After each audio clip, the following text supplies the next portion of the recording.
नमस्कार साथियों। आज हमारे पास हमारे एक नए मरीज़ हैं ममता यादव जी। ये रायबरेली से आए थे। इनको जब आए थे तो उस समय पे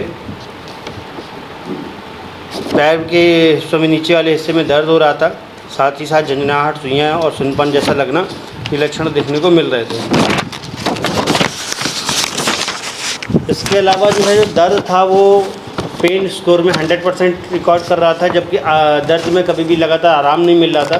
ख़ास तौर पे सुबह, दोपहर, शाम, रात सभी समय पे दर्द हो रहा था और आगे झुकने में इनको सबसे ज़्यादा दर्द होता था। देर तक बैठने में दर्द होता था। ये दर्द जितने समय से हो रहा था, उस दर्द की वजह से धीरे धीरे ये हमारे न्यूरो के पेशेंट लगभग बनते जा रहे थे। जिसमें इनके पास अपन ने जब पहले MRI हुई थी 2022 में हुई थी, तब एक माइल्ड डिस्क हर्निएशन था जिसका हम लोगों को AP डायमीटर नहीं पता था। जब हमने इसका AP डायमीटर निकाला तो 10 mm के आसपास निकला। लगभग 10 mm बहुत ज़्यादा नहीं होता है पर बहुत कम भी नहीं होता है। तो इसको देखते हुए हमने केवल इनको दर्द थेरेपी बताई। और अब हम ममता जी से जानेंगे कि पहले क्या हाल था और अब क्या हाल है। ममता जी, जब हमारी दर्द थेरेपी नहीं हुई थी उससे पहले क्या दर्द की क्या स्थिति थी आपकी? क्या ऐसी थी कि मतलब मैं जैसे लेटती बैठती थी तभी वो दर्द हमेशा बने रहता था। और लेकिन अब और ये है, जैसे मैं बैठती हूँ तो ये कमर, ज़्यादातर बैठती थी तो ये कमर मतलब जब खड़ी होती तो झुक के चलना पड़ता था, इतना दर्द रहता था। हाँ, लेकिन वो चीज़ अब नहीं है। वो चीज़ अब नहीं, अब बिल्कुल नहीं है। पूरी तरीके से हाँ, अब तो सुबह से मान लो शाम तक घर पहुँचते बैठ के ही जाते हैं, ऐसी कोई दिक्कत नहीं है। कोई दिक्कत नहीं होती है। अच्छा, इसमें जो है मैं अपने मरीजों को सलाह दूंगा। बहुत सारे मरीज कुछ गलतियां ये करते हैं कि वो आज की डेट में बिल्कुल भी तेल खाना बंद कर चुके हैं। तो जो रूखे पदार्थों का सेवन ज़्यादा करते हैं उन मरीजों से कहना चाहूँगा कि जब ये दर्द आता है तो सबसे पहले शरीर में सरसों का तेल लगाने का जो मालिश जिसको पहले बोलते थे, उसको आप अपने स्तर से लगा सकते हो।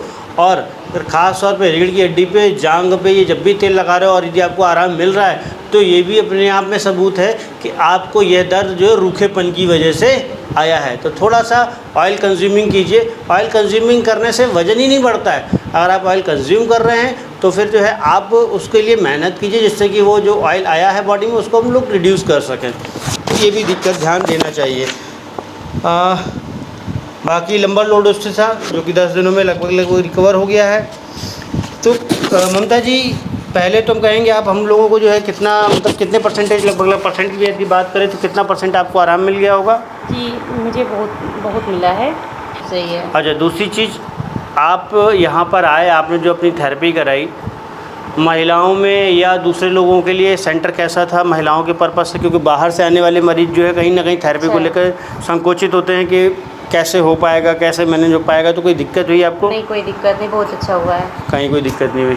तो बिल्कुल मन से ये टेंशन निकाल के आएँ कि जो है सर वहाँ पे क्या करते हैं। और एक चीज़ और मैं आपको कहना चाहूँगा, आजकल जो कायरोप्रैक्टिस देख करके सीधे मरीज़ ये आकर के सोचता है कि मैं वहाँ जाऊँगा और मैं सिर्फ कायरोप्रैक्टिस कराऊँगा और मैं उससे ठीक हो जाऊँगा। तो ये गलत धारणा लेके आते हैं। आप घर से निकलिए, मेरे पास आइए, मुझ पे छोड़िए कि मुझे क्या करना है। आप घर से सोच के जब ये निकलते कि मैं मेरे हिसाब से ठीक होऊंगा, मैं मेरे हिसाब से सोचूंगा, मेरे हिसाब से कायरोप्रैक्टिस करके डॉक्टर साहब ठीक करेंगे, ऐसा कतई नहीं है।